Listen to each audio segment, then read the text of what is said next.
Hello friends, welcome back to my channel. दोस्तों, interpretation of statutes की इस series में हमारा आज का टॉपिक है मीनिंग ऑफ इंटरप्रिटेशन।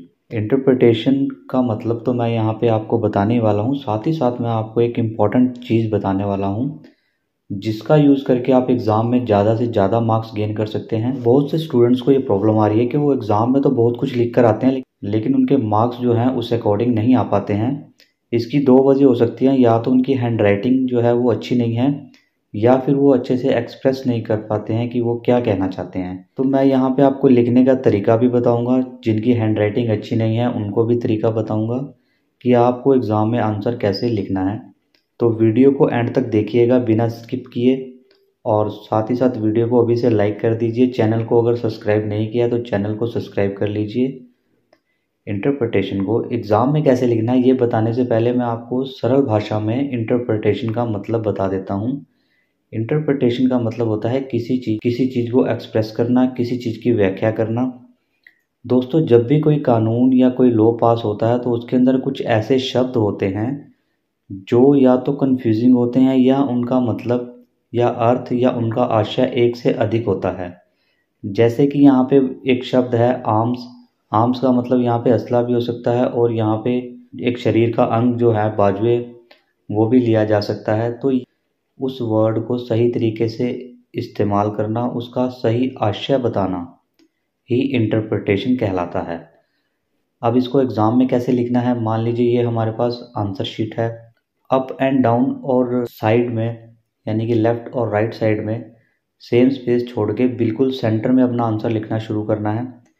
जैसे हमारा यहाँ पे टॉपिक है इंटरप्रिटेशन, तो सबसे पहले हम लिखेंगे मीनिंग ऑफ इंटरप्रिटेशन सेंटर में।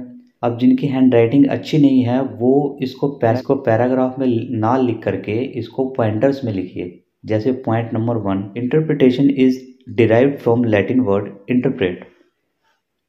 Interpret means to explain, to translate. आप इसको इस तरह से पॉइंट बना करके लिखिए। सेकेंड पॉइंट आप यहाँ पे लिख सकते हैं, in India the law making power rest with the legislature. Bharat में कानून का निर्माण करने की शक्ति जो है वो लेजिस्लेचर यानी कि विधानमंडल या विधायिका के पास होती है। थर्ड पॉइंट आप लिख सकते हैं, it is the legislature who enjoy the authority to legislate. कि वह विधानमंडल या विधायिका होता है जो कानून का निर्माण करता है। Law is enacted bye the legislature with a definite purpose in mind. Legislature, विधानमंडल, किसी भी कानून या विधि का निर्माण किसी विशेष उद्देश्य की पूर्ति हेतु या उसके संदर्भ में करता है। नेक्स्ट पॉइंट यहाँ पे आप लिख सकते हैं, the legislature open it's mind in form of certain languages. विधायिका या विधानमंडल किसी भी कानून का निर्माण सभी भाषाओं को, अनेक भाषाओं को ध्यान में रखते हुए करता है। Hence every law finds its expression in the language itself. इसीलिए लॉ की जो अभिव्यक्ति है वो हर भाषा में की जा सकती है। A statute therefore is the formal expression of the will of legislature. जो संविधियां हैं वो विधायिका की इच्छा की औपचारिक अभिव्यक्ति है। नेक्स्ट पॉइंट आप लिख सकते हैं, द लेजिस्लेचर लॉ और statute law has attend supremacy over all other sources of law. कानून के जो भी सोर्सेज हैं उनमें से लेजिस्लेटेड लॉ और स्टैट्यूट लॉ जो हैं वो सबसे ऊपर माने जाते हैं। जो बाकी के सोर्सेज ऑफ लॉ हैं वो लेजिस्लेटेड लॉ और स्टैट्यूट लॉ के बाद ही आते हैं। नेक्स्ट पॉइंट बनता है यहाँ पे, it has become a type of standard. यह एक मानक के रूप में कार्य करता है। Next point, it is embodied in an authoritative form of written words. इसको आधिकारिक रूप से लिखित भाषा में प्रस्तुत किया जाता है। This is essential part of law.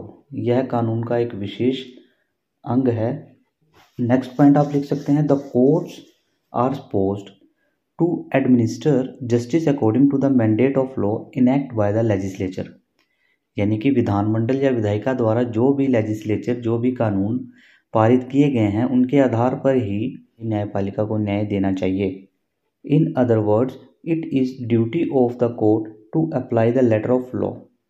Therefore, it is necessary to understand the language of the statute in its correct and true sense.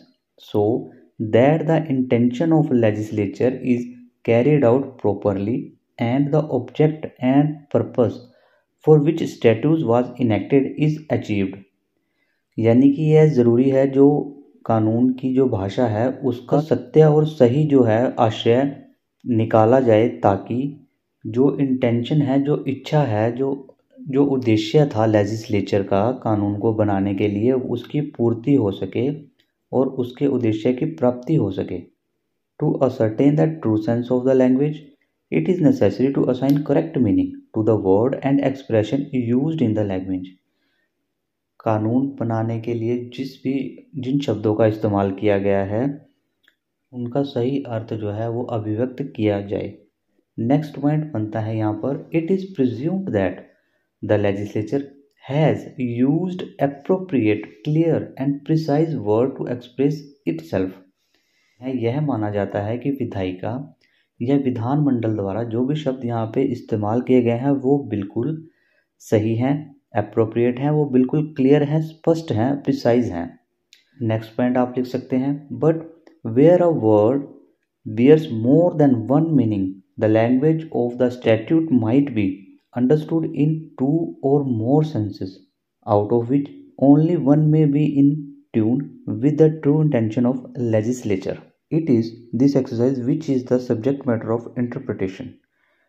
Interpretation, therefore, can be defined as a process which is adopted for ascertaining the meaning of writings or intent of the framers of the document.